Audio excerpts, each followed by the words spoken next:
Isang pag-ibig sa isang maliit at simpleng barong-barong sa gilid ng isang riles ng tren. Lumaki si Luna kasama ang kanyang ina na si Manang Emma. Ang kanilang tahanan ay gawa sa pinagtagpi-tagping kahoy at yero. Ngunit sa kabila ng hirap ng buhay, punong-puno ito ng pagmamahal. Mula pagkabata ay natutunan na niyang magsumikap upang matustusan ang pangangailangan nilang mag-ina. Isang umaga habang pinupunasan niya ang pawis sa noo ng kanyang ina, naupo siya sa gilid ng banig at marahang hinawakan ang kamay nito. "Inay, may gusto po akong sabihin." Mahinang simula ni Luna. Pilit na pinapakalma ang kanyang nanginginig na boses. Napatingin si Manang Emma sa anak. Kahit nangihinay baka sa kanyang mga mata ang pagmamahal at pag-aalala. "Ano yun, anak?" Tanong nito, mahina ang boses, ngunit puno ng lambing. "Natanggap po ko bilang kasambahay sa mansyon ng mga Del Rosario. Malaki po ang sahod, sapat na para hindi po tayo mahirapan sa araw-araw." Sagot ni Luna. Napabuntong hininga ang kanyang ina. "Anak, alam mong hindi kita gustong mapalayo sa akin, pero alam ko rin na hindi ko kayang pigilan ka kung ano ang gusto mo at alam mong makakatulong sa atin." Hinaplos niya ang pisngi ni Luna. "Basta mag-iingat ka, huwag mong hayaang tapak-tapakan ka ng kahit na sino." Nakangiting tumango si Luna. Pilit na pinipigilan ng luha. "Opo, inay, pangako, babalik ako sa inyo at darating ang araw na hindi na tayo mamumuhay sa ganitong hirap." At sa araw ding iyon, tinahak niya ang landas patungo sa isang mundo na hindi niya alam ay babago sa kanyang buhay. Ang mansyon ni Rio del Rosario, kung saan magsisimula ang kwento ng pag-ibig, sakit at kapatawaran. Kinabukas ay maagang dumating si Luna sa malawak at marangyang mansyon ni Rio.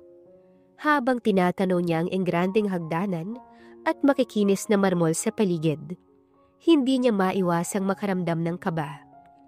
Alam niyang ibang-ibang mundong papasukin niya mula sa simpleng buhay na nakasanayan. Nakatayo siya sa harapan ng isang malawak na opisina, kung saan nakaupo si Rio sa likod ng isang malaking mesa. Ang lalaki abala sa pagbabasa ng ilang dokumento. Halatang walang interes sa kanyang presensya. Matangkad ito, may matapang na tindig, at may malamig na titig na tila kayang bumutas ng kaluluwa. "Ikaw ba ang bagong kasambahay?" Tanong ni Rio, na hindi man lang siya tinitignan. Mabilis na tumango si Luna at marahang yumuko bilang tanda ng paggalang. "Opo, ako si Luna Ramirez. Kayo po si Senyor Rio, hindi po ba?" Itinaas ni Rio ang kanyang tingin at sinipat siya mula ulo hanggang paa. "Mukhang bata ka pa. Sigurado ka bang kaya mong gawin ang trabaho rito? Hindi ko kailangan ng mahina at tamad." Napakagatlabi si Luna, ngunit pinilit niyang maging kalmado. "Opo, kaya ko po. Sanay po akong magtrabaho at gagawin ko po ang lahat para hindi ko kayo biguin." Muling bumalik ang tingin ni Rio sa kanyang papel. Tila hindi na interesado sa kanilang usapan. "Sige, sundin mo mga patakaran dito. Walang reklamo, walang tanong. Kapag nagkamali ka, huwag mong asahan na magpapakita ako ng awa." Sa loob-loob ni Luna, alam niyang magiging mahirap ang pananatili niya sa mansyong ito. Ngunit wala siyang balak sumuko dahil para sa kanyang ina, handa siyang tiisin ang lahat. Pagkatapos ng panandaliang pag-uusap nila ni Rio, agad siyang dinala ng isang matandang mayordoma sa loob ng mansyon. Wala pang isang oras simula nang dumating siya, ngunit agad siyang binigyan ng mabigat na gawain. At yun ay ang linisin ang buong silidaklatan ng mansyon. Isang napakalaking kwarto na punong-puno ng alikabok at libo-libong libro. "Luna, ito ang unang utos ni Senyor Rio. Dapat bago magtakip silim, maayos at malinis na to." Mahigpit na sabi ng mayordoma bago ito umalis. Napatingin si Luna sa paligid, Napakaraming estante, makapalang alikabok, at mukhang matagal nang hindi nalilinis ang lugar. Napabuntong hininga siya ngunit agad na sinimula ng gawain. Habang abala siya sa pagpupunas ng mga libro, lumapit sa kanyang isa pang kasambahay, si Clara, isang dalagang halos kaedad lamang niya. "Ang bigat agad ng trabaho mo, no?" Bulong ni Clara, habang tinutulungan siyang ipatong ang isang libro sa mataas na estante. "Oo nga po pero ayos lang. Basta may trabaho, kakayanin ko." Ngumiti si Luna, kahit ramdam niya ang bigat ng pagod. "Ganon talaga si Senyor Rio," sabi ni Clara, bahagyang binabaan ng boses. "Mula nang mangyari yung trahedya, nag-iba na siya." Dagdag pa nito. Napakunot noo si Luna. "Anong trahedya?" Sumilip muna si Clara sa paligid bago muling nagsalita. "Noon daw, hindi naman siya ganyan kasama Sabi ng mga matatagal na rito. Dati siyang masayahin at mabuting amo. Pero nang mamatay ang kanyang fiancé, kasama ang kanyang mga magulang, ilang taon nang nakalipas, nagbago siya. Simula nun, wala nang kahit na sinong nakita pa siyang ngumiti." Napatingin si Luna sa malawak na bintana ng silid-aklatan. Sa kabila ng kayamanan ni Rio, tila may isang bagay siyang nawala na hindi kayang pantayan ng anumang yaman. Habang pinupunasan niya ang huling estante, hindi niya maiwasang magtanong sa sarili, tama bang husgahan ng isang tao na tila sinakta ng kanyang nakaraan? Maagang nagising si Luna kinabukasan. Umaasang kahit papano'y magkakaroon siya ng pagkakataong makapagpahinga. Linggo ngayon at sa pagkakaalam niya, ito ang araw ng pahinga para sa mga kasambahay. Ngunit laking gulat niya nang mapansin niyang tahimik ang buong mansyon. Walang ibang kasamahan niya. Naglakad siya patungo sa kusina kung saan nadatnan niyang mayordoma na abala sa paghahanda ng almusal ni Rio. "Magandang umaga po. Nasaan po si Clara?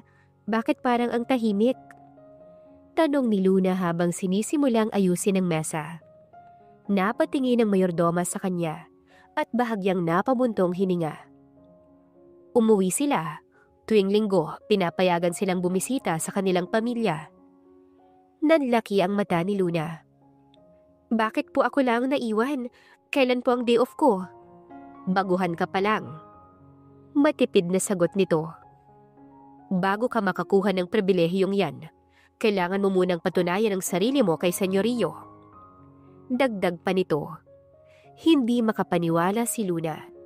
Pinipigilan niyang sumama ang loob, pero ramdam niya ang pagod sa katawan. Simula nang dumating siya, hindi pa siya nakakakuha ng kahit isang oras na maayos na pahinga. "Ano po ang kailangan kong gawin ngayon?" Tanong ni Luna kahit may bahagyang inis sa tono ng kanyang boses. "Babantayan mo ang buong mansyon kasama ko. At kapag may utos ang senyor, ikaw ang gagawa." Walang nagawa si Luna kundi tanggapin ang sitwasyon. Alam niyang hindi siya pwedeng sumuko, pero sa loob-loob niya'y tinatanong niya ang sarili, hanggang kailan niya kakayanin ang ganitong klaseng buhay? At kailangan ba talaga na maging ganito kahigpit at walang pakialam sa nararamdaman ng iba? Habang naglilinis si Luna sa kusina, ramdam niya ang bigat ng buong araw sa kanyang katawan. Pagod na pagod siya, ngunit wala siyang magawa kundi tapusin ang trabaho bago makapagpahinga. Nang matapos ay pinatay niya ang ilaw sa kusina, pati na rin sa sala. Iniwan lamang ang malabong liwanag mula sa ilaw sa labas na sumisilip sa malalaking bintana. Akma na siyang aakyat sa kanyang silid nang biglang bumukas ang malaking pinto ng mansyon.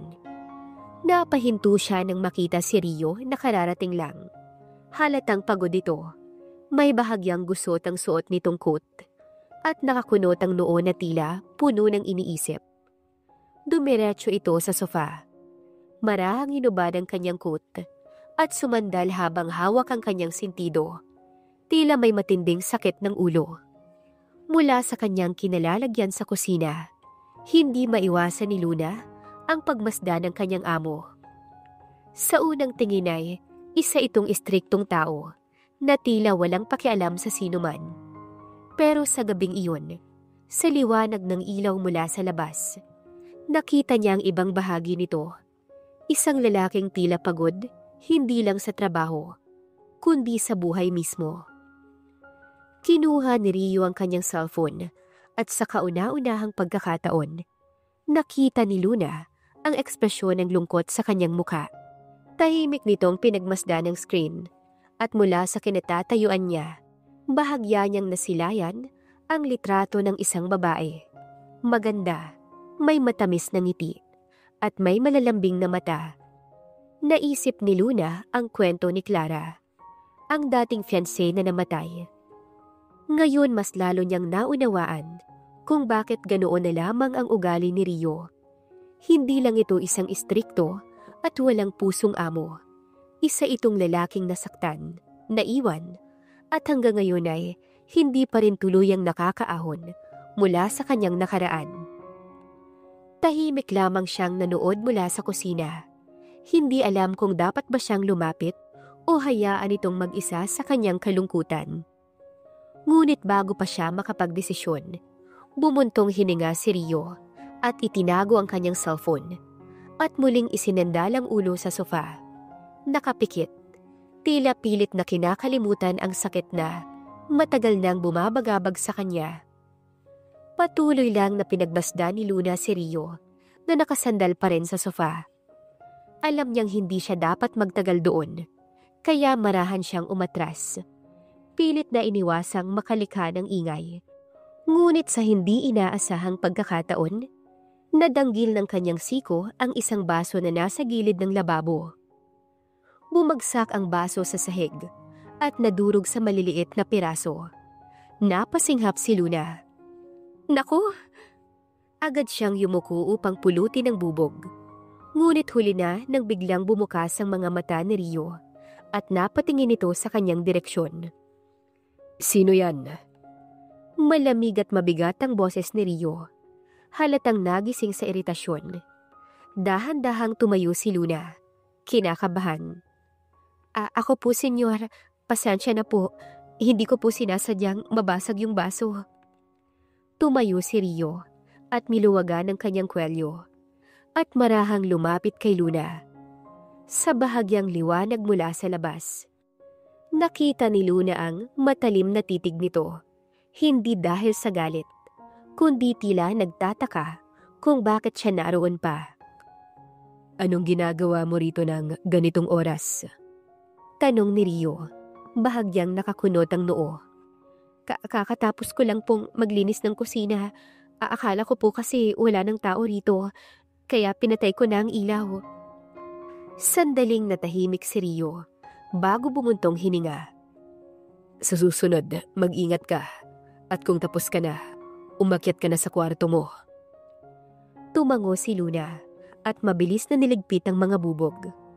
Habang papalayo si Rio, hindi niya maiwasang mapansin ang bahagyang pangungunot ng noo nito at ang lungkot sa mga mata na tila hindi dahil sa kanya, kundi sa bigat ng kanyang pinapasan.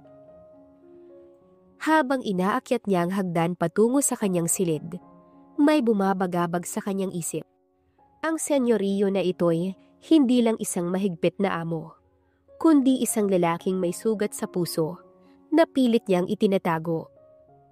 Makalipas ang 6 na buwan, isang gabi ng engrandeng masquerade party para sa selebrasyon ng kaarawan ni Rio ang gaganapin sa kanilang mansyon.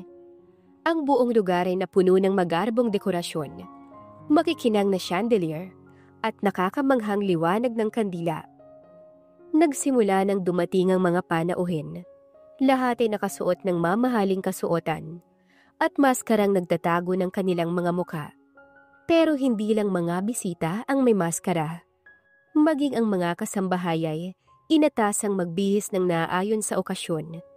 Si Luna na palaging nakasuot ng simpleng kasuotan sa mansyon ay nahikayat ng mayordoma na isuot ang isang eleganteng itim na dress na matagal nang nakatago sa baol ng mga lumang kasuotan.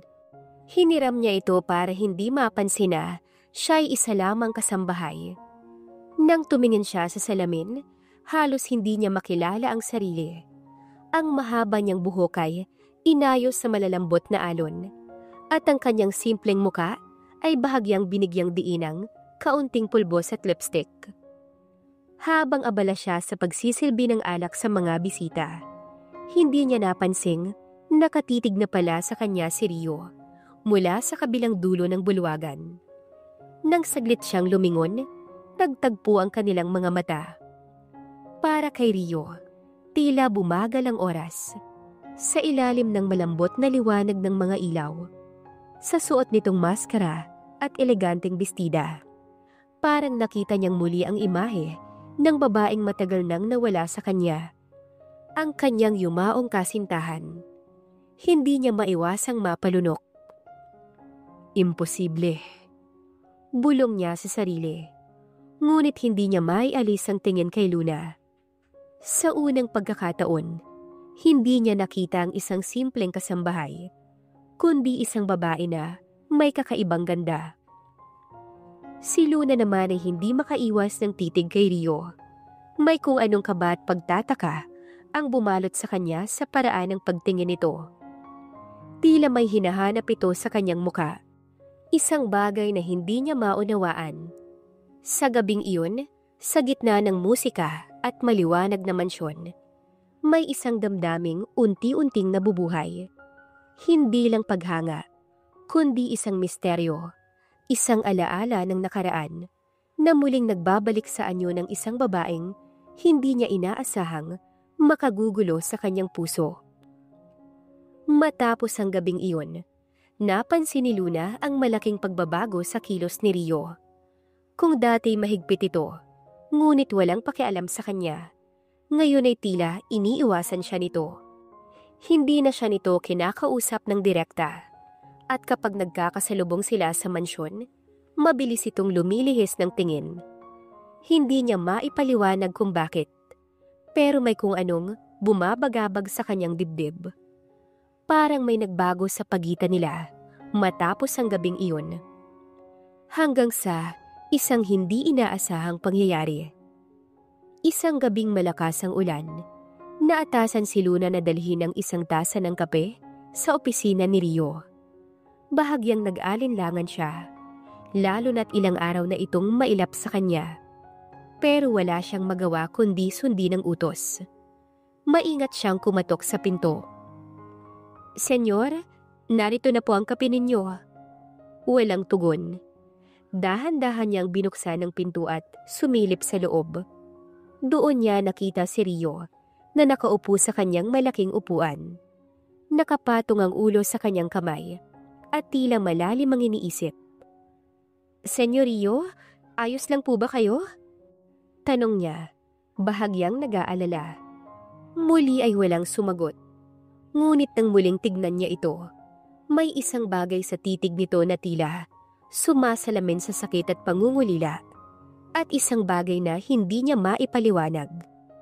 Maya-maya ay bigla itong tumayo, lumapit sa kanya, at sa isang iglap ay naramdaman niya ang init ng katawan nito nang hawakan siya sa braso. "Luna, bakit ikaw?" Mahinang bulong ni Rio. Napatigil si Luna, naguguluhan. Ano pong ibig niyong sabihin?" Ngunit sa halip na sumagot, dahan-dahang lumapit si Rio. Binabasa ang kanyang mukha na tila may hinahanap na kasagutan. Ang init ng kanyang hiningay lumalapat sa balat ni Luna. At bago pa niya maunawaan ang nangyayari, bigla nitong inilapit ang labi sa kanya. Nagulat si Luna. Ngunit sa kabila ng kanyang pagtataka, hindi niya naitulak si Rio. Sa halip ay naramdaman niya ang isang emosyon na matagal nang nagkukubli sa isang pagsuko sa damdaming matagal nang gustong kumawala. Sa gabing iyon, sa pagitan ng ulan na pumapatak sa bintana at ng katahimikan sa silid, may isang bagay na nangyari sa kanila. Isang bagay na magbabago ng buhay nila magpakailanman. Kinabukasan ay nagising si Luna sa malakas na pagkatok sa kanyang pinto ng kwarto. "Luna! Gumising ka na! May kailangan ka gawin sa kusina. Sigaw ng mayordoma mula sa labas. Napabalikwa siya ng bangon. Ngunit agad siyang natigilan nang mapansin ang kanyang suot. Isang maluwag na puting polo. Halatang hindi kanya. Nang mas maigi niyang tinignan, napagtanto niyang pag-aari ito ni Rio. Nanlaki ang kanyang mga mata. Anong nangyari kagabi? Bulong ni Luna. At saka biglang bumalik sa kanyang alaala ang lahat ng gabing iyon sa opisina. Ang paraan ng paghawak nito sa kanya. Ang init ng kanilang mga labi nang magtagpo. Napakagat-labi siya. Pilit inaalala kung paano siya nakabalik sa kanyang silid. Wala siyang suot na kahit anong damit mula nung nakaraang gabi, maliban sa polo ni Rio. Napailing siya at mabilis na bumangon. Pilit na inaayos ang kanyang sarili. Hindi ito maaaring totoo. Bulong niya sa sarili. Pero paano niya ipapaliwanag ang nararamdaman niyang bigat sa katawan? Ang kakaibang init sa kanyang balat, ang tinitibok ng kanyang puso tuwing iniisip niya ang nangyari. Bago pa niya masagot ang sarili niyang mga tanong, muling kumatok ang mayordoma, mas malakas ngayon. Luna! Huwag mo akong paghintayin! Agad siyang tumayo at sinuot ang lumang bestida bago binuksan ang pinto. Nakatingin sa kanyang mayordoma. Bahagyang nakakunot ang noo. Bakit parang tulala ka? Napuyat ka ba? Usisa nito. Medyo po. Mahina niyang sagot. Hindi makatingin ng diretsyo. Ganun ba? Sige na. Bumaba ka na't baka hanapin ka ni Senyor Rio. Napatingin si Luna sa mayordoma sa narinig. Si Senyor Rio? Paano niya ako tatratuhin ngayong umaga? Naibulong niya sa sarili. Habang pababa ng hagdan, dama ni Luna ang matinding kaba. Hindi niya alam kung paano haharapin si Rio matapos ang nangyari kagabi. Sa loob-loob niya, umaasa siyang magpapaliwanag ito o kahit man lang ipakita kung ano talaga ang nararamdaman nito. Ngunit pagdating niya sa dining hall, isang bagay ang agad na nakakuha ng kanyang pansin. Sa gitna ng mesa ay may isang sobre. Si Rio ay nakatayo sa may bintana, nakatalikod sa kanya. Hawak ang isang baso ng kape. Nang marinig ang kanyang mga yabag, agad nitong inutusan ng mayordoma na lumabas. Iwan mo muna kami. Malamig na utos ni Rio. Nagtataka naman si Luna. Bakit gusto niyang kaming dalawa lang? Nang tuluyang makalabas ang mayordoma, sakalang humarap si Rio sa kanya. Walang emosyon ang mukha nito. Hindi katulad kagabi. Walang bahid ng pagkalito o kahit na anong emosyon na nakita niya noon. Itinuro nito ang sobre sa mesa. Kunin mo yan. Malamig na saad ni Rio. Napakunot ang noo ni Luna. Ano po yan? Pera. Matipid na sagot ni Rio. Sapat na yan para makabalik ka sa lugar kung saan ka nang galing. Wala ka nang kailangang ipaliwanag. Wala rin kailangang mangyari pa. Parang binuhusan ng malamig na tubig si Luna. Ano pong ibig ninyong sabihin? Lumapit si Rio. Seryoso ang ekspresyon. Ang nangyari kagabi isang pagkakamali at hindi ko hahayaang maulit pa yon. Hindi agad nakakilos si Luna. Parang bigla siyang nawindang sa mga narinig. Gusto niyo akong paalisin? Mahina niyang tanong. Hindi makapaniwala. Tumango si Rio. Dapat hindi na umabot pa sa ganito. Kaya bago pa lumala ang sitwasyon, mas mabuting umalis ka na. At huwag ka nang magpapakita pa. Parang may bumagsak na mabigat na bagay sa dibdib ni Luna.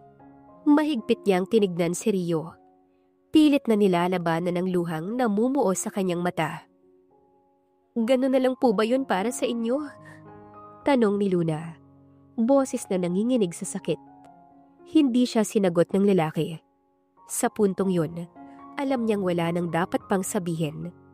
Tumalikod siya. Hindi na kinuha ang sobre. At mabilis na lumabas ng dining hall. Dala ang sakit ng sama ng loob.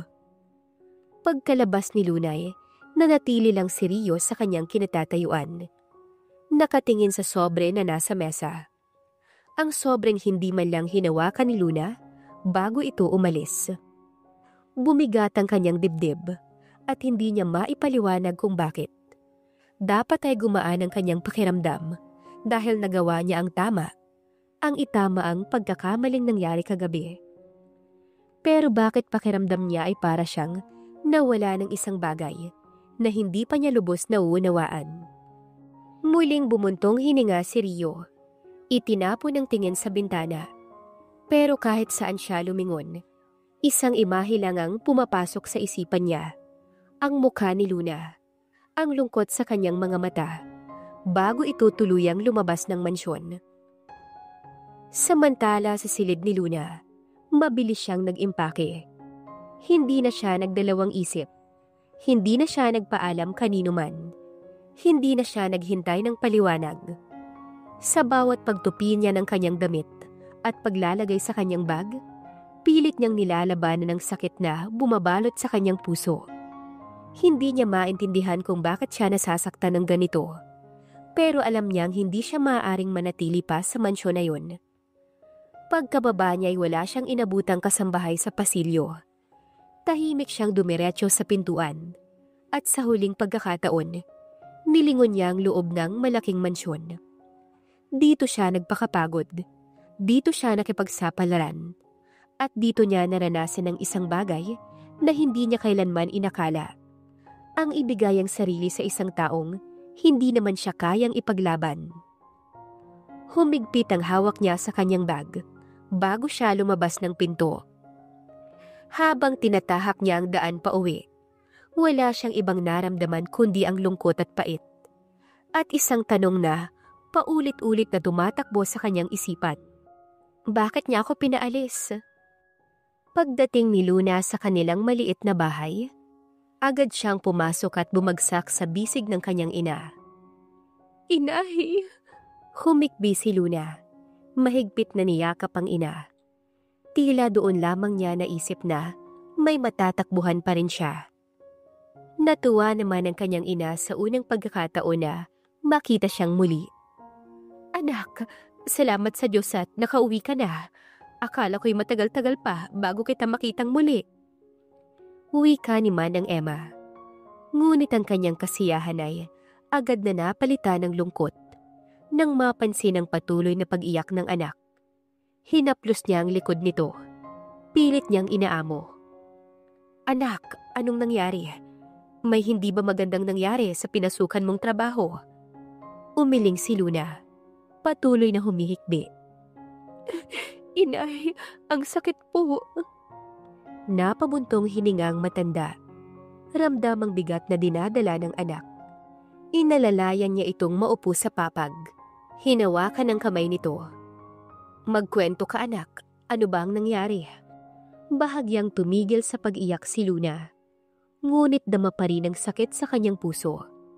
Hindi niya alam kung paano ipapaliwanag ang lahat. Ang alam lang niya'y ibinigay niya ang lahat. Tiwala at damdamin. Pero sa huli, itinapon lamang siya nang parang wala siyang halaga. Sa halip na sumagot ay, niyakap na lamang ni Luna ang kanyang ina at humagulhol sa dibdib nito. Nay, hindi ko na kaya. Hindi ko rin po kayang malayo sa inyo. Walang araw po na hindi ko kayo namimiss. Hinaplos ni Manang Emma ang likod niya. Pilit siyang pinapatahan. Ano bang nangyari anak? May ginawa ba silang masama sa'yo? Tanong ni Manang Emma. Alam ni Luna na hindi niya kayang sabihin ang totoo. Hindi niya kayang aminin na ibinigay niya ang kanyang sarili sa isang lalaking walang balak panagutan ang nangyari sa kanila. Nainiwan siya sa ere. Matapos pala sapin ng isang ilusyon na baka may halaga siya rito. Kaya mabilis siyang nag-isip ng dahilan. Inay, masyadong mabigat ang trabaho sa mansyon. Hindi ko na kinaya, kaya umalis na lang ako. Nag-aalangang tinitigan siya ng ina. Tila inaaral ang kanyang muka. Yun ba talaga anak? Agad siyang tumango. Pilit na pinapahid ang luha. Opo, Nay. Ayoko na pong bumalik doon. Napabuntong hininga si Manang Emma bago siya muling niyakap. Ayos lang yan, anak. Hindi kita pipiliting bumalik doon kung hindi mo na kaya. Ang mahalaga ay ligtas ka at nandito ka na sa bahay. Ngunit nang nasa bisig na siya ng kanyang ina, kahit nasa tahanan na siya kung saan siya dapat mapayapa, bakit parang may isang bahagi ng puso niya ang naiwan sa mansyon? At bakit sa kabila ng sakit ay parang umaasa pa rin siyang hahanapin siya ni Rio? Napatingin ang kanyang ina sa kanya, halatang nagulat, pero hindi na nagtanong pa.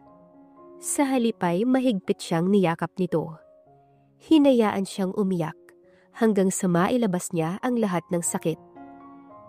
Anak, hindi mo kailangang manatili sa isang lugar na hindi ka pinapahalagahan. Masakit pero isang araw, malalaman mong mas mabuti pang lumayo kaysa ipilit ang sarili sa isang taong hindi handang tanggapin ka.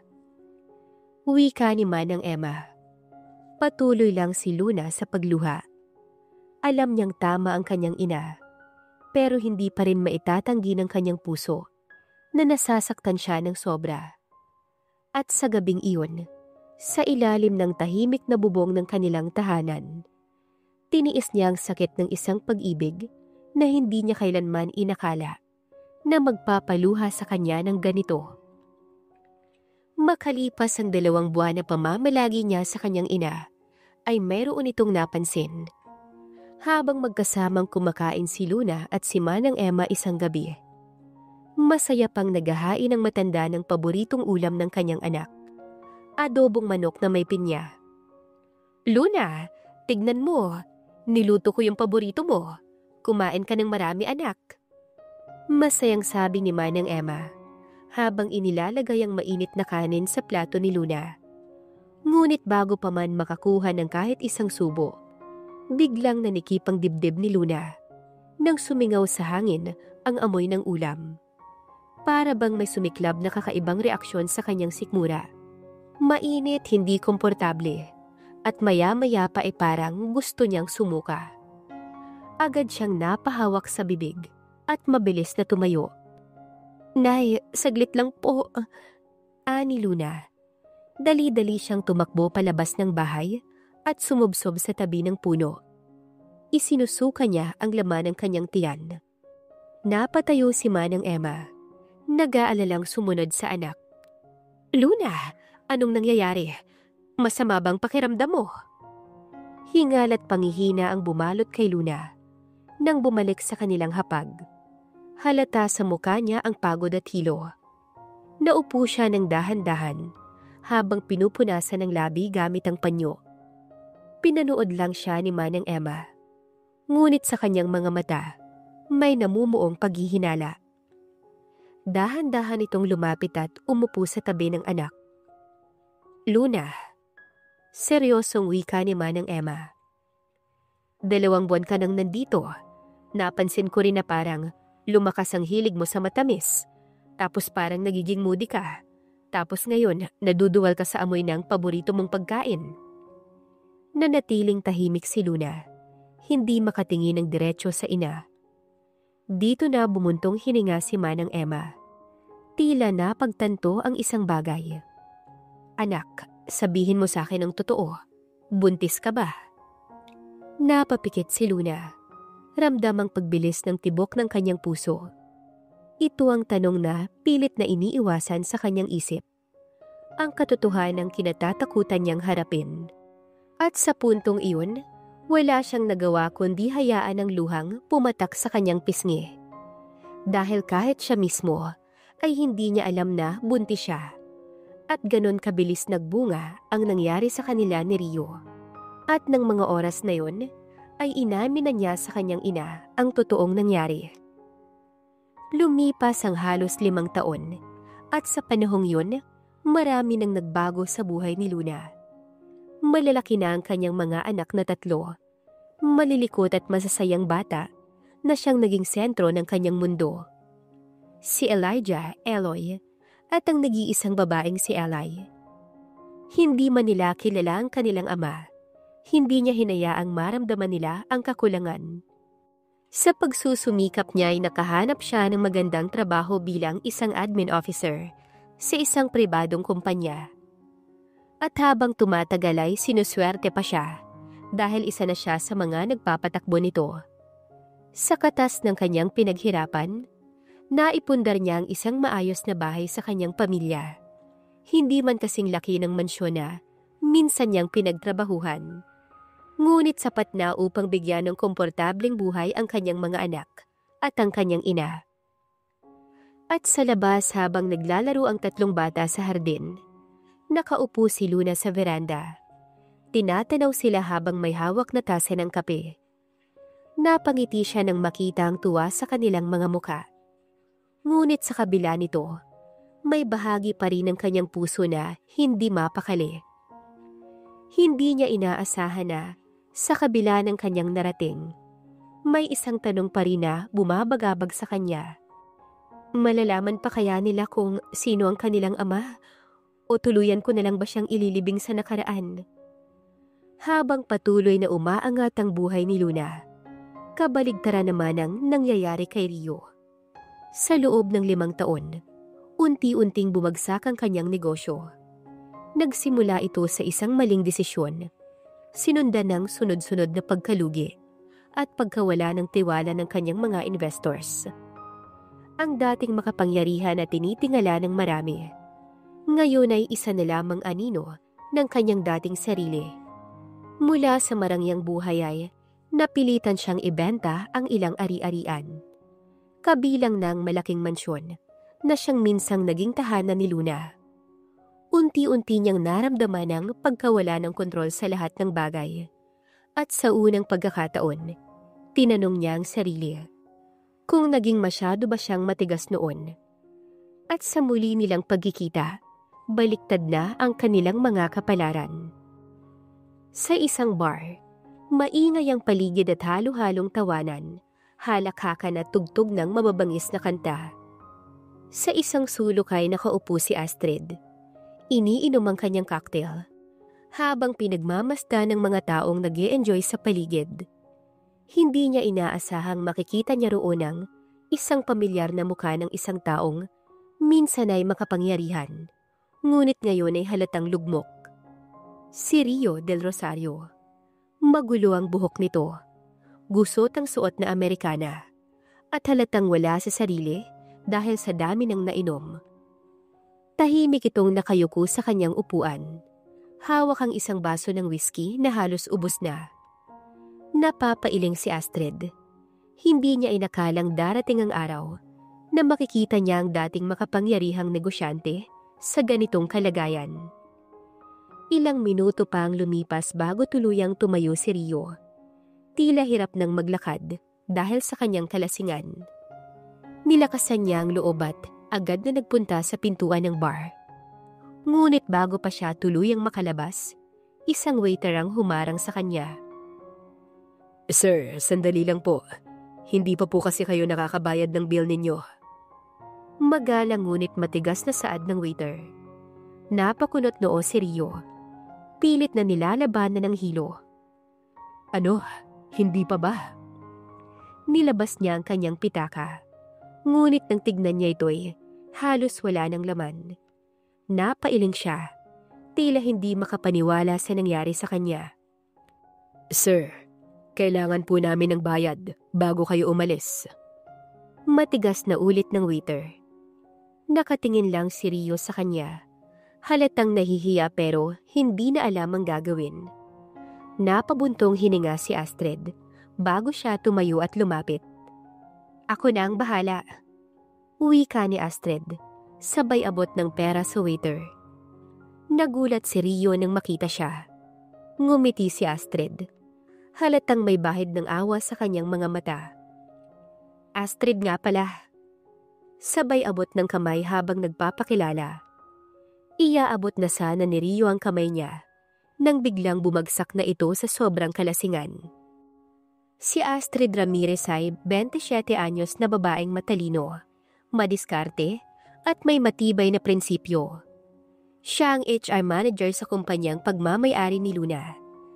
Kilala siya sa pagiging masigasig sa trabaho at may malasakit sa mga empleyado, lalo na sa mga nangangailangan ng pangalawang pagkakataon sa buhay.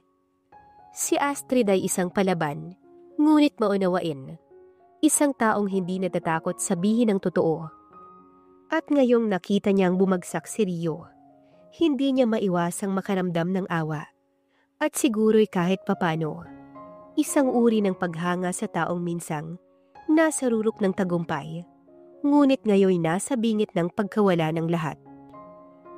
Pagmulat ng mga mata ni Rio, agad niyang naramdaman ang matinding sakit ng ulo. Tanda ng labis na kalasingan kagabi. Napansin niyang nasa isang malambot na kama siya.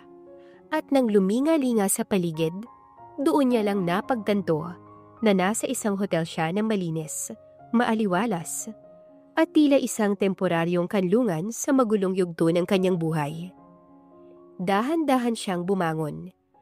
Hawak ang sentido habang pilit inaalala ang nangyari kagabi. Nang ibaling niya ang tingin sa lamesa ng kama, isang maliit na papel ang agad niyang napansin. May nakasulat doon, isang mensahe mula kay Astrid. Mukhang kailangan mong magpahinga. Binayaran ko na ang bill mo sa bar at ang isang gabi mo rito sa hotel. Hindi kita tinulungan dahil naaawa ko. Tinulungan kita dahil naniniwala kong kaya mo pang bumangon. Kung handa ka nang magsimula muli, tawagan mo ako. Astrid. Kasama ng sulat ay isang calling card na may pangalan at contact number ni Astrid. Pati na rin ang kanyang posisyon bilang HR manager. Napakurap si Rio at pinagmasdan ang card na hawak niya. Kasabay nito'y may isang maliit na sobre na may lamang pera pero hindi masyadong malaki. Sapat na para makabili siya ng pagkain o makapagsimula kahit paano. Huminga siya ng malalim. Matagal niyang tinitigan ng papel at ang calling card. Hindi niya alam kung dapat ba siyang magpasalamat, mainsulto, o mapahiya sa sarili niyang kalagayan. Siya na dating hinahangaan at kinatatakutan sa mundo ng negosyo, ngayon ay isang taong inaalok na ng tulong. Habang lumilipas ang panahon, lalong napapadalas ang pagkikita ni Astrid at Rio. Nagsimula ito sa mga simpleng lunch at dinner, pagkatapos ng trabaho, hanggang sa naging madalasang pagpunta nila sa bar na paborito ni Astrid.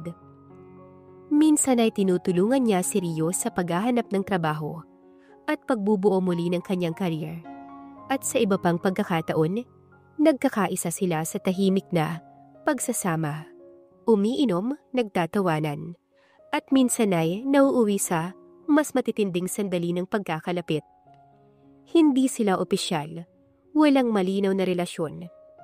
Pero ginagawa nila ang lahat ng ginagawa ng isang magkasintahan.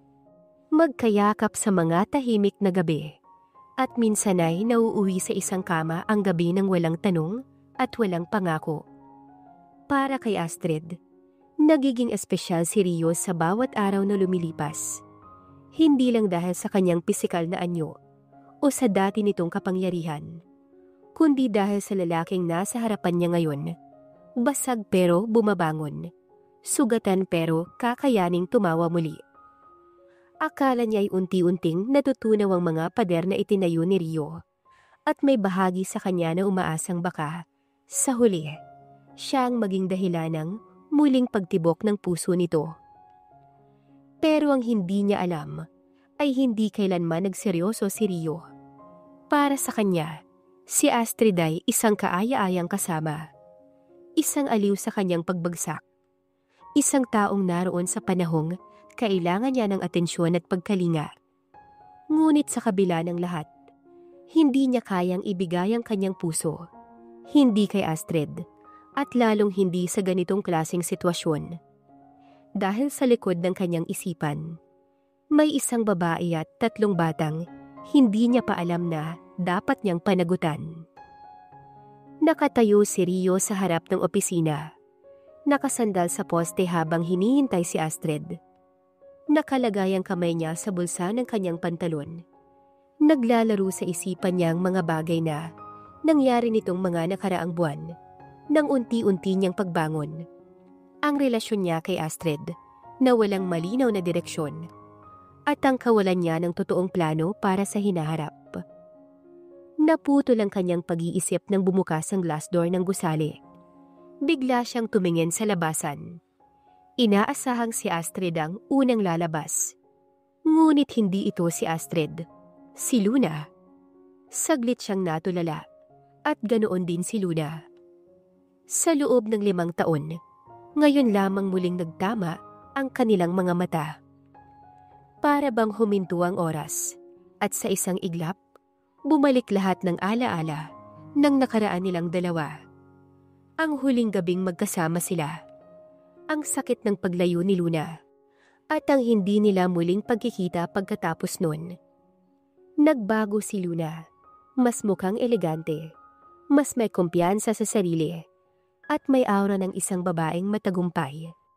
Malayo sa tahimik at mahiyain niya na dating anyo noon habang nagtatrabaho pa sa mansyon.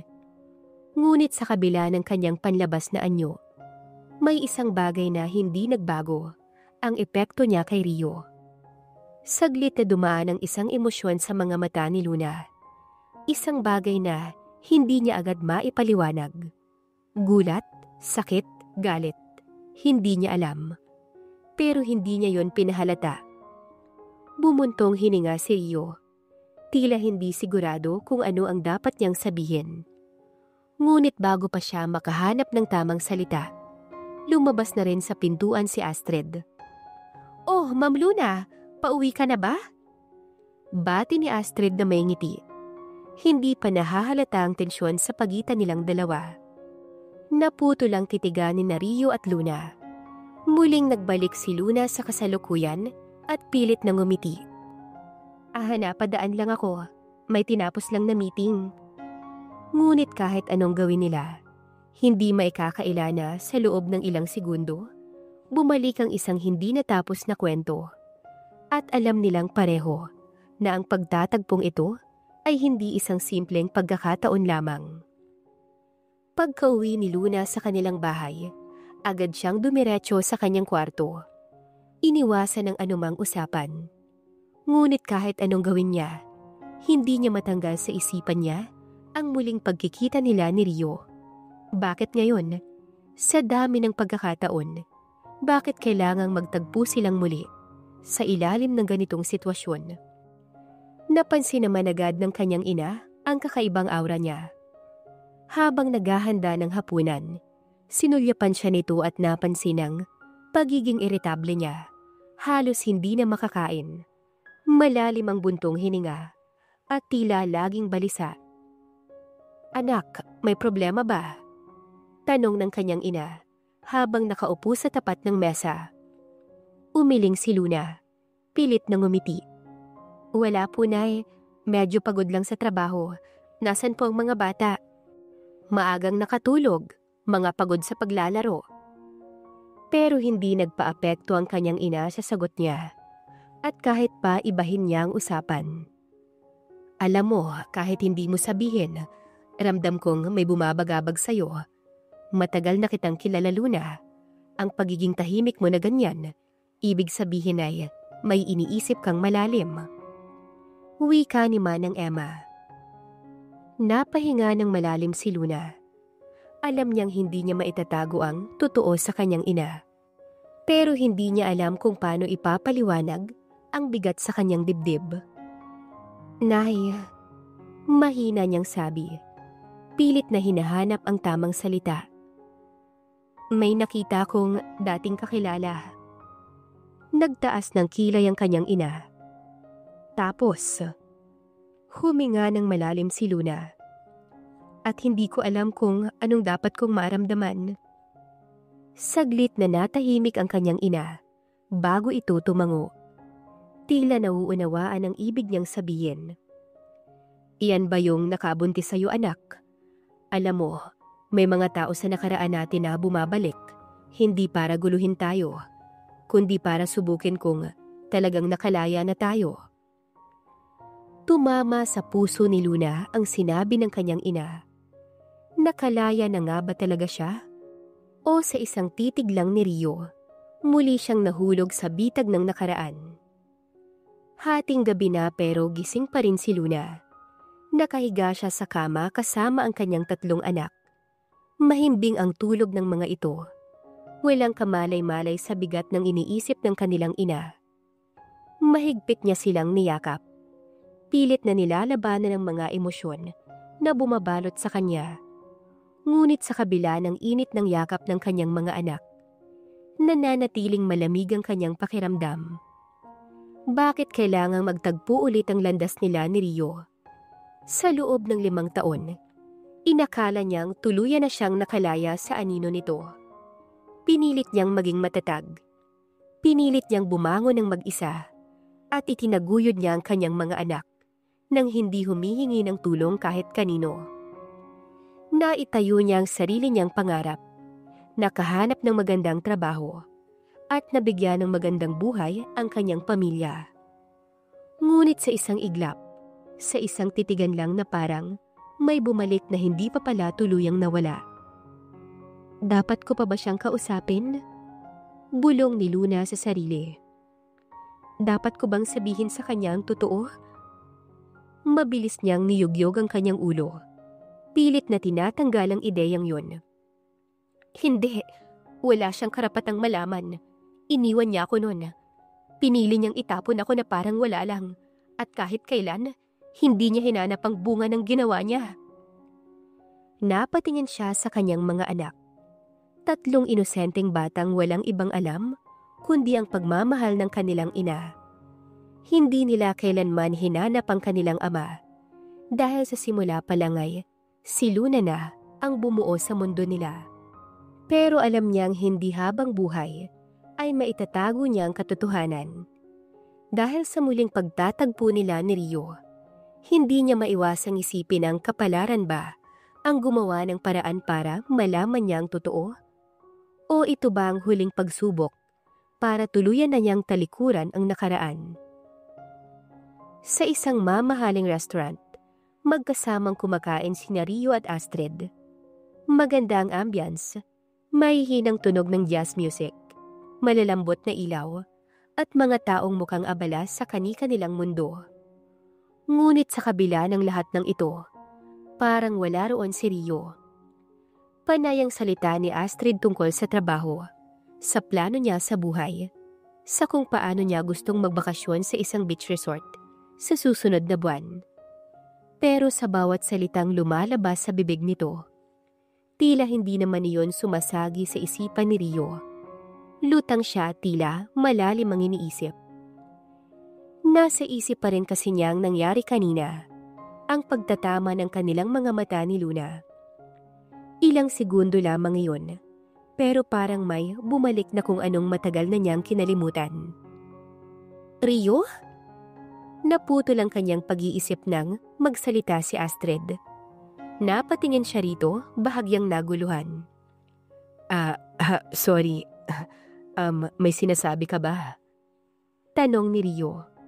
Napangiwi si Astrid at napabuntong hininga. Kanina pa ako nagsasalita. Hindi mo wala ako pinapakinggan. Alam niyang dapat siyang magsabi ng dahilan, pero kahit siya'y hindi alam kung paano ipapaliwanag ang biglaang pagkawala niya sa kasalukuyan. Pasensya na, marami lang akong iniisip. Tanging sagot ni Rio habang inaabot ang kanyang baso ng alak at tinungga iyon. Nagtaas ng kilay si Astrid. Iniisip? Tulad ng ano? Kanina naman hindi ka ganyan eh. O may bumabagabag sa'yo. Hindi agad sumagot si Rio, pero sa loob niya'y alam niya ang sagot. Dahil simula kanina nang magkita sila ni Luna, ay hindi na niya maalis ang mukha nito na pilit na bumabalik sa kanyang isipan at hindi niya alam kung bakit. Kinabukas ay nasa loob ng kanyang opisina si Luna. Nakaupo sa swivel chair at nakatingin sa mga papeles sa kanyang lamesa. Pero kahit anong pilit niyang ituon ang isip sa trabaho, hindi niya maalis sa kanyang isipan ang nangyari kahapon. Si Rio. Muling nagbalik ang sakit, ang alaala ng nakaraan, at ang mga taong matagal na niyang binaliwala. At ngayon, tila unti-unti siyang hinahabol ng katotohanan. Nagdesisyon siyang harapin ito. Pinindot niya ang intercom. Tinawag niya ang sekretarya. Paki-inform si Astrid na pumunta sa opisina ko ngayon. Wika ni Luna. Ilang minuto ang lumipas ay pumasok na si Astrid sa loob ng opisina. Nakangiti ito. Tila walang alam sa bumabagabag kay Luna. Good morning, ma'am. May ipapagawa ka ba? Ani Astrid. Diretsyong tumingin si Luna kay Astrid. Maupo ka, Astrid. May gusto lang akong pag-usapan. Bahagyang kumunot ang noo ni Astrid, pero sumunod siya. Naupo siya sa harap ni Luna. Inaasahang tungkol sa trabaho ang kanilang pag-uusapan. Astrid, panimula ni Luna. Tinitimbang ang bawat salitang sasabihin. Alam kong personal to, pero gusto kong malaman, matagal na ba kayo ng boyfriend mo? Nanlaki ang mga mata ni Astrid sa gulat. Hindi inaasahan ang tanong. Boyfriend? Si Rio po bang tinutukoy niyo? Ani Astrid. Nauutal na pero natatawa ng bahagya. Nagulat naman ako, ma'am. Bakit niyo naman po natanong? Kilala niyo po ba siya? Matalim ang titig ni Luna, pero kalmado ang kanyang tono. Hindi ka kasi nagkukwento sa akin na may boyfriend ka pala. Ikaw talaga? Pabirong sabi niya. Ngunit may kirot sa puso niya na hindi niya maintindihan. Bahagyang napaisip si Astrid bago sumagot. Matagal ko na siyang kilala, ma'am. Hindi ko masasabing kami pero may relasyon kami kahit walang label. Para kaming magkasintahan pero hindi naman official. Alam kong hindi siya seryoso pero hindi ko rin naman siya minamadali. Tumango si Luna. Pilit pinapanatili ang kanyang emosyon. Ganun ba? So it means hindi kayo ganun. Pero parang kayo? Ang gulo naman nun. Pero parang ganun na nga. Ani Astrid. Pinagmasdan siya ni Astrid at napansin ito na tila malalim ang kanyang iniisip. Ma'am, may nangyari ba? Parang ang bigat ng pakiramdam mo habang tinatanong mo ko. Saglit na natahimik si Luna, bago ngumiti ng matipid. Wala naman. Sige na, baka hinihintay ka na niya sa baba. Ngunit sa loob niya ay alam niyang hindi lang ito basta tanong. Ito ay simula ng isang bagay na matagal niya nang iniiwasan. Sumunod na gabi halos lumulutang ang pakiramdam ni Luna habang nagmamadaling lumabas ng opisina. Nanginginig ang kanyang mga kamay habang mahigpit na hawak ang kanyang cellphone. Paulit-ulit na tumutunog sa isip niya ang sinabi ng kanyang ina. Anak, si Eloy, sinugod namin sa ospital. Kailangan niyang masalina ng dugo sa lalong madaling panahon. Wika ni Manang Emma. Sa pagmamadali niya ay sumabay naman na halos wala nang dumara ang taxi at lahat ng bus at jeep ay punuan. Nakatayo si Luna sa gilid ng kalsada, desperadong makahanap ng masasakyan. Nanginginig ang kanyang kamay. Ramdam niya ang kabog ng kanyang dibdib sa sobrang kaba at takot para sa anak niya. At tanging si Rio lang ang naroon para sunduin si Astrid. At napansin niyang tila may pag-aalala at nagmamadali na makauwi si Luna. Kaya naman naglakas loob na ito na lapitan at tanungin si Luna. Matalim ang tingin ito sa kanya, halatang nagtataka. Halatang nagmamadali ka, gusto mo bang ihatid na kita? Pag ganitong oras kasi wala nang dumaraan na sasakyan dito. Ani Rio. Wala nang panahon si Luna para magdalawang isip o magpaliwanag. Kailangan niyang makarating kaagad sa ospital. Napansin ni Rio ang pagkabalisa niya, kaya bago pa siya makasagot, nauna na itong nagsalita. Sumakay ka na, ihahatid kita. Saan ba ang inyo? Ani Rio. Saglit siyang nag-alinlangan. Alam niyang dapat ay ayaw niyang humingi ng tulong mula rito. Lalo pat ito ang taong pinakaayaw niyang makita. Pero sa sandaling ito'y, mas mahalaga ang buhay ng anak niya kaysa sa kanyang pride. Wala siyang pagpipilian. Mabilis siyang sumakay ng sasakyan. St. Luke's Hospital, bilisan mo! Halos utos na wika ni Luna at nanginginig na boses na naluluhana. Napakunot noo si Rio. Ospital? Bakit? Anong nangyari? Hindi agad nakasagot si Luna. Pinipigilan niyang luhang gustong pumatak. Halos hindi siya makahinga sa bigat ng nararamdaman niya. Napansin ni Rio ang nanginginig na kamay niya. Luna, okay ka lang ba? Sino bang sinugod sa ospital? Kumalma ka at baka mamaya ikaw naman ang mapano. Pag-aalala ni Rio sa kanya na kinagulat naman ni Luna. Pwede bang mag-drive ka na lang? Huwag mo akong kausapin. Galit na sambit ni Luna at umiiyak na. Naghalo-halong emosyon na kasi ang nararamdaman niya.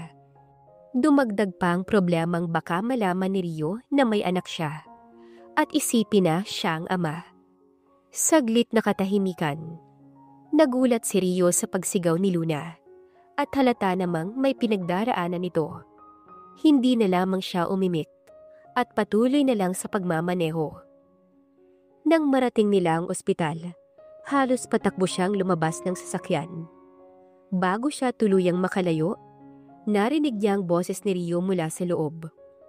Luna, sandali. Pero hindi na siya lumingon. Wala siyang oras. Ang tanging iniisip niya ay ang anak niya. Samantala, saktong pag-alis ng dalawa, ay biglang labas naman ni Astrid. Suot pa ang kanyang corporate attire, habang palinga-linga sa paligid. Nagtataka siya kung bakit wala si Rio, dahil sanay ito na maaga siyang sinusundo. Napabuntong hininga siya, at muling chinek ang huling message nito. Nasa baba na ako, hinihintay ka. Pero nasaan siya? Patuloy siyang luminga. Pilit hinahanap ang sasakyan ni Rio. Ngunit wala ito sa paligid. Nagsisimula na siyang mainis nang biglang lumapit sa kanyang isang security guard. Ma'am, hinahanap niyo po bang sundo niyo? Tanong nito. Napalingon siya. Oo napansin mo ba siya kuya? Nakita mo ba yung itim na SUV dito kanina? Ani Astrid. Bahagyang nag-alanga ng gwardiya bago sumagot. Ma'am, kung yung itim na SUV na may sakay na babae ang tinutukoy mo, umalis na yun kanina. Ha? Sinong babae? Kumunot ang noo ni Astrid. Si Ma'am Luna po. Nagmamadali nga po silang umalis Mukhang emergency. Parang may malamig na tubig na bumuhos kay Astrid. Emergency? Kasama si Rio? Tumango ang gwardiya. Opo, halatang nagmamadali. Wala pang isang minuto humarurot na yung sasakyan. Parang umiiyak pa nga po si Ma'am Nanlaki ang mga mata ni Astrid. Sa isang iglapay, may kung anong kumurot sa kanyang dibdib. Bakit magkasama si Luna at Rio? At bakit tila sobrang importante ng dahilan para iwanan siya nito nang walang pasabi? May kaba sa kanyang dibdib na hindi niya maipaliwanag. At sa unang pagkakataon ay naramdaman niyang baka may hindi siya alam sa totoong koneksyon ng dalawa. Pagkapasok ni Astrid sa kanyang kondo, agad siyang nagtanggal ng heels at tinungo ang sofa. Kinuha niya ang cellphone mula sa bag at muling chinek kung may mensahe o tawag mula kay Rio. Pero wala. 3 oras na ang lumipas simula nang malaman niyang magkasama ito at si Luna. At hanggang ngayon, wala pa rin siyang natatanggap na text man lang upang ipaalam kung nasaan na ito. Napasandal siya sa sofa. Pilit nilalabanan ng kaba sa dibdib. Wala akong karapatang mag-alit. Bulong ni Astrid sa sarili. At totoo naman, simulat sa pulay, malinaw kay Astrid na walang seryosong namamagitan sa kanila ni Rio. Alam niyang kung anong klaseng lalaki ito. Hindi ito nagbibigay ng pangako. Hindi ito tumatali ng sarili sa kahit kanino. Pero bakit siya nakakaramdam ng ganito? Bakit hindi siya mapakali? Nagiinit ang ulo niya dahil sa selos. At bukod doon ay pakiramdam niya na may hindi siya alam. Napaikot niya ang mga mata at napailing. Ano bang iniisip ko? Baka emergency naman talaga. Pero kahit anong pilit niyang kumbinsihin ang sarili, hindi niya maalis ang pakiramdam na may mali. Kinuha niya muli ang cellphone. Nag-type ng mensahe kay Rio. Nasa bahay na ako. Tumawag ka naman kapag may time ka. Ilang minuto siyang nakatingin sa screen. Nag-aabang ng reply. Wala. Napalunok siya at ibinaba ang cellphone sa mesa. Pilit niyang kinalma ang sarili. Pero sa loob niya, may isang tanong na paulit-ulit niyang gustong masagot. Bakit si Luna? Samantala pagdating ng ospital, ay tila na nalabo ang paningin ni Luna dahil sa mga luha niya. Ramdam niya ang panginginig ng kanyang katawan sa pinaghalong takot at kaba. Pagdating niya roon, sinalubong siya agad ng kanyang ina. Namumugto ang mata sa pag-aalala. Luna, wala pa ring donor. Ang sabi ng doktor, kung hindi agad masalina ng dugo si Eloy sa loob ng 1 oras. Hindi na natapos ni Manang Emma ang sasabihin. Pero alam na ni Luna ang ibig nitong sabihin. Napatakip siya ng bibig. Pilit pinipigilan ang paghagulhol. Hindi maaari. Hindi pwedeng mawala ang anak niya. Wala siyang ibang pagpipilian. Habang nakatayo si Luna sa harap ng ICU, pinipigil niya ang bawat hikbi. Hindi pa tapos ang laban. At sa unang pagkakataon, kailangan niyang harapin muli ang lalaking minsang itinakwil siya. Dahil ito na lang ang tanging pag-asa ng kanyang anak. Nakatayo si Rio sa parking lot ng ospital. Nakasandal sa kanyang sasakyan habang nakatingin sa malayong bahagi ng gusali. Dapat ay nakaalis na siya. Pero may kung anong pumipigil sa kanya. Isang pakiramdam na hindi niya maipaliwanag. Bumuntong hininga siya at inilabas ang cellphone mula sa bulsa. Pagbukas niya ng screen, saka lang niya napansin ang unread messages mula kay Astrid. Nasa bahay na ako. Tumawag ka naman kapag may time ka. Napamura siya sa isip. Sa sobrang bilis ng mga pangyayari, tuluyan niyang nakalimutang may hinihintay siyang tao kanina. At isa na naman itong bagay na hindi niya alam kung paano ipapaliwanag. Mabilis niyang pinindot ang call button. Ilang ring pa lang ay agad na sinagot ni Astrid. Rio? Malamig na bati nito. Napakamot siya ng ulo. Alam niyang may halong tampo ang tono ng babae. Pasensya ka na. Hindi ako nakatawag agad. May biglang emergency lang. Saad ni Rio. May ilang segundong katahimikan sa kabilang linya. Bago muling nagsalita si Astrid. Sige, okay lang. Sinong kasama mo? Nag-aalangan niyang tanong. Napatingin si Rio sa ospital bago ito sumagot. Mamaya na tayo mag-usap pag-uwi ko. Daan ako diyan mamaya sa kondo mo. Matapos sabihin yun ay, agad na binaba ni Rio ang tawag. Napabuntong hininga na lang si Astrid dahil wala siyang magawa at wala naman siyang karapatan para awayin at utusan na umuwi si Rio. Kaya maghihintay na lang siya kung kailan siya uuwian nito. Papasok na sana si Rio ng kanyang sasakyan nang marinig niyang pamilyar na boses mula sa likuran. Rio! Sigaw ni Luna. Napalingon siya. At doon niya nakita si Luna. Humihingal, halatang galing sa pagtakbo. May bakas ng pag-aalala sa mukha nito. At sa unang pagkakataon, nakita niyang hindi lang ito basta matapang na babae. May takot sa mga mata nito ngayon. Luna, anong nangyari? Nag-aalalang tanong niya. Nilapitan siya nito. Ramdam niyang bahagyang panginginig ng mga kamay nito. Kailangan ko ng tulong mo, Rio. Naguguluhan man ay tumango siya. Ano yun? Sino bang nasa loob? Tanong ni Rio. Napatingin si Luna sa ospital. Saka siya muling binalikan ng tingin. Ang anak ko. Saglit itong napalunok. Kailangan niyang masalina ng dugo. Tulungan mo ko. Nagsusumamo ang tinig. Nanlaki ang mga mata ni Rio. Anak mo? Teka, bakit ako? Hindi ba ikaw ang magulang? Naguguluhan na tanong ni Rio. Tumango si Luna at halatang may alinlangan sa mukha nito. Mamaya na ako magpapaliwanag sa iyo, Rio. Ang importante ngayon, mabuhay ko ang anak ko. Matapos ang proseso ng pagsasalin ng dugo, tahimik na nakaupo si Rio sa tabi ng kama ng bata. Pinagmamasdan ng maliit na katawan nito, na mahina pa rin pero bumalik na ang kulay sa pisngi. Sa kabila naman ng silid, nakatayo si Luna kasama ang kanyang ina. Hindi man nagsasalita ang matanda, halata sa mga mata nito ang pinaghalong lungkot at galit. Hindi niya man direktang pinansin si Rio, pero hinayaan niya itong manatili sa loob. Maya-maya pa'y pumasok ang doktor at binalingan si Luna. Mabuti na lang at naagapan natin.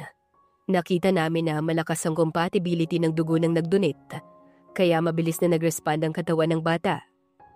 Tumango si Luna. Kita ang pagluwag ng kanyang dibdib. Maraming salamat, Dok. Saad ni Luna. Ngumiti ang doktor at saka tumingin kay Rio.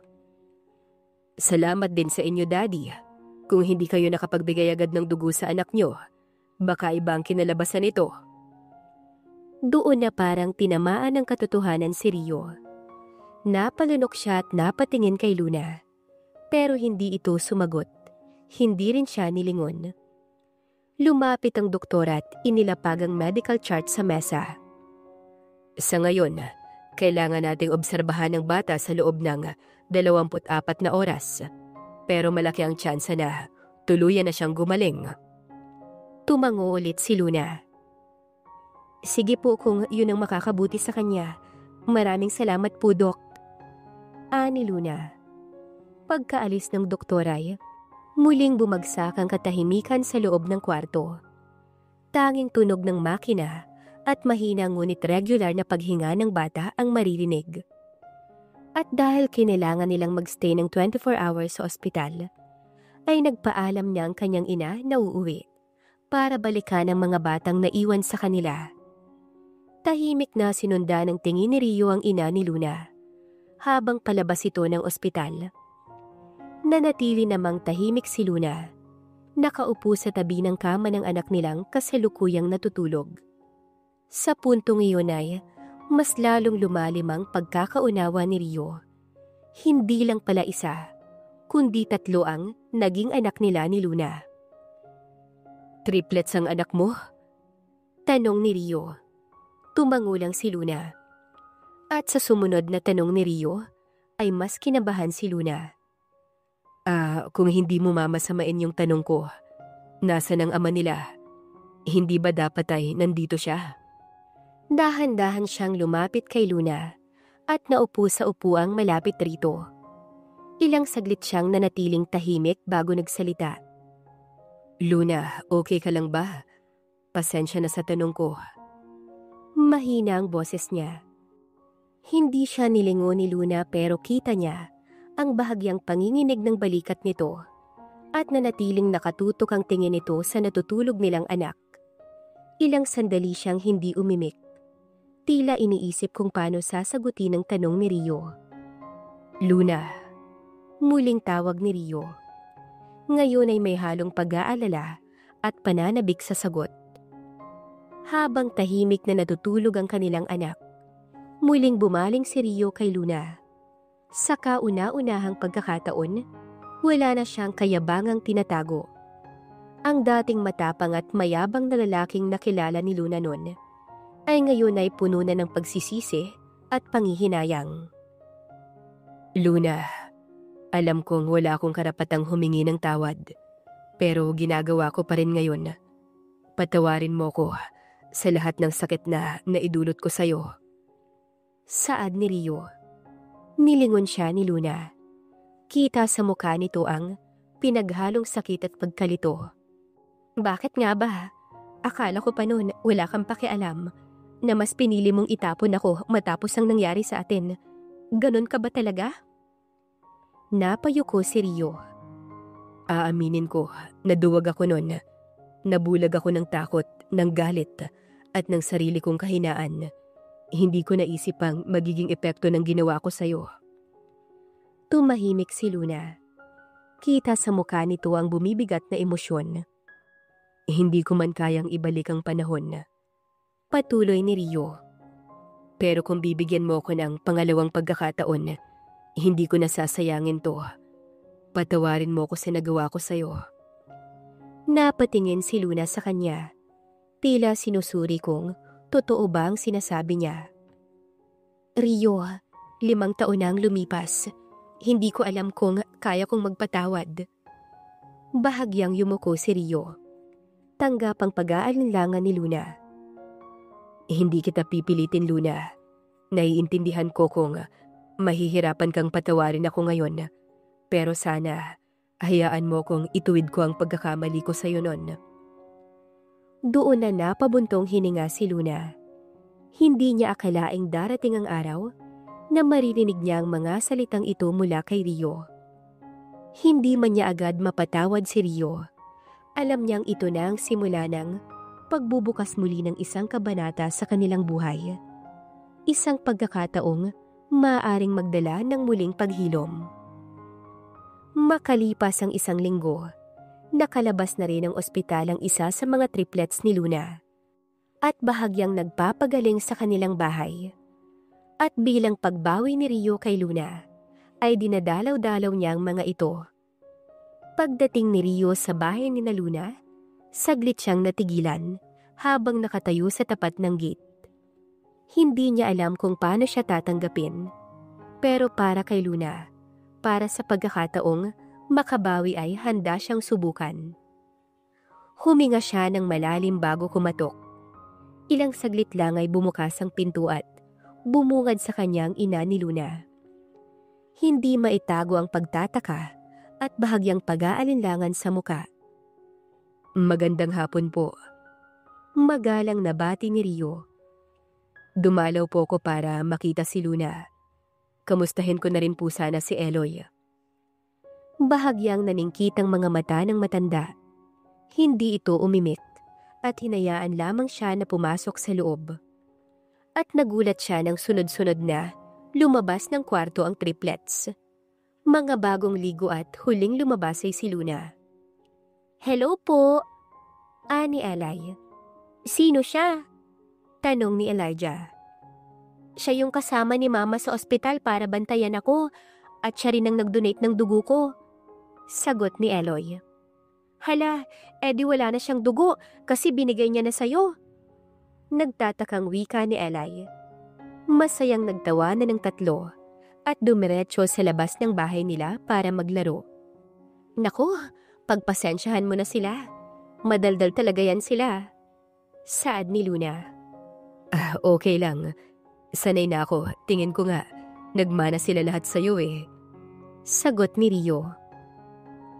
Habang nasa sala si Rio, hindi sinasadyang umabot sa pandinig niya ang usapan ni Luna at kanyang ina sa kusina. Tahimik siyang nakaupo. Nang bigla niyang marinig ang pag-uusap ng dalawa, ay napatayo siya. Luna, sigurado ka ba na tama ang desisyon mong hayaan siyang makapasok sa buhay ng mga bata? Tanong ng kanyang ina habang abala sa pagluluto. 5 taon mong pinalaking mag-isa ang mga anak mo at ni minsan hindi siya nagparamdam. Tanong ng kanyang ina habang abala sa pagluluto. Napahinto si Luna sa paghihiwa ng gulay.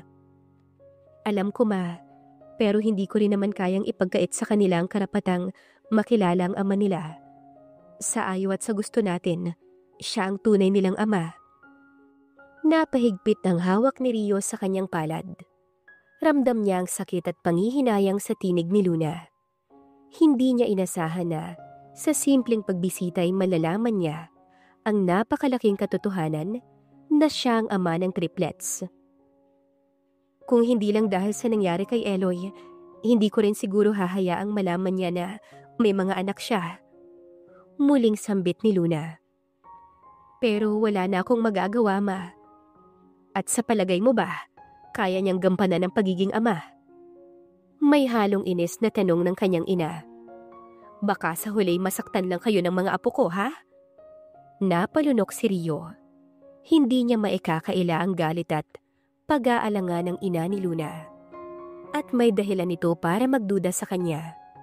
Ngunit sa loob niya ay ngayon pa lamang niya lubusang naunawaan kung gaano kalaki ang kasalanan niya. Dahan-dahan siyang tumayo at lumapit sa kusina. Nang makita siya ni Luna, bigla itong natigilan. Baka sa muka ang gulat. Rio? Mahinang sambit ni Luna. Saglit siyang napatingin kay Luna. Saka binalingan ng ina nito.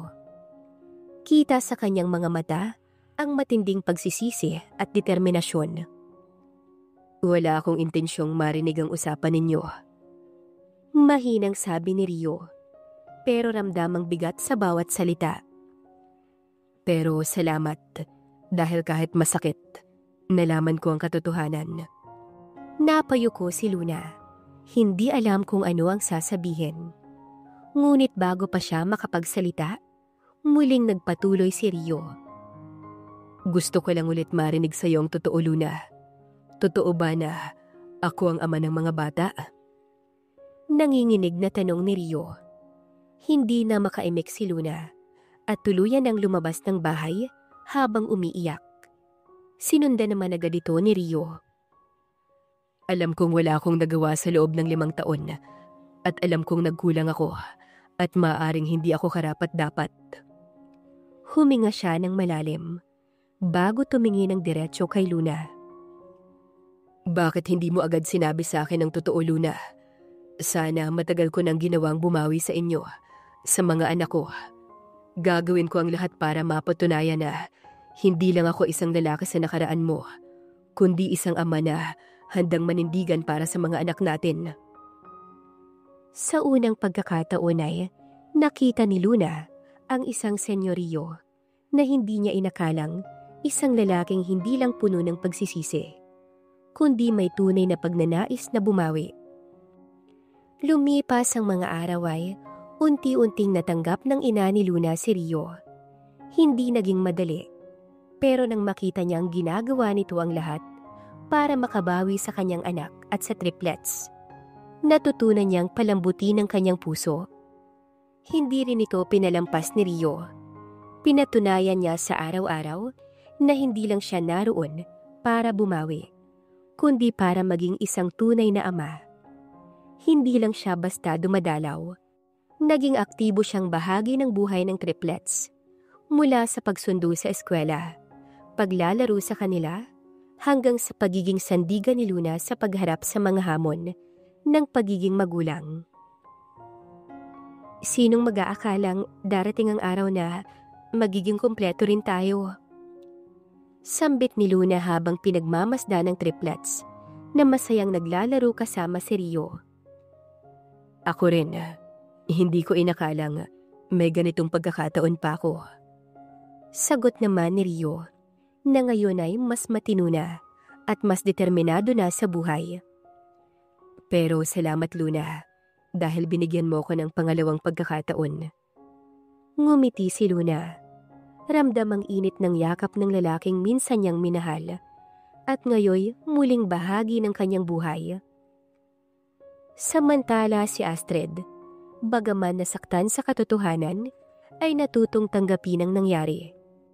Hindi siya nagkulang sa pagmamahal, ngunit alam niyang hindi niya kailanman mapapalitan ang espasyo sa puso ni Rio para kay Luna.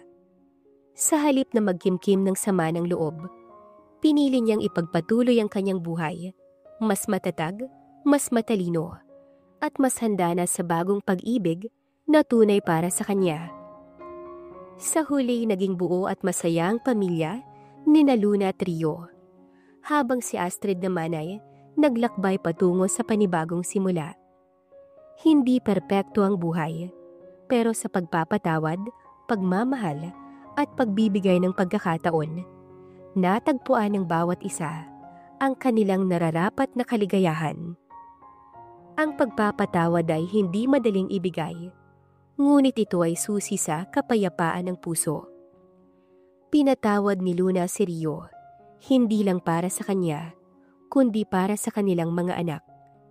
Natutunan niyang hindi makakatulong ang galit at mas pinili niyang binigyan ng pagkakataon ang pagiging buo ng kanilang pamilya. Sa buhay, hindi laging makukuha ang gusto natin sa paraan na inaasahan natin.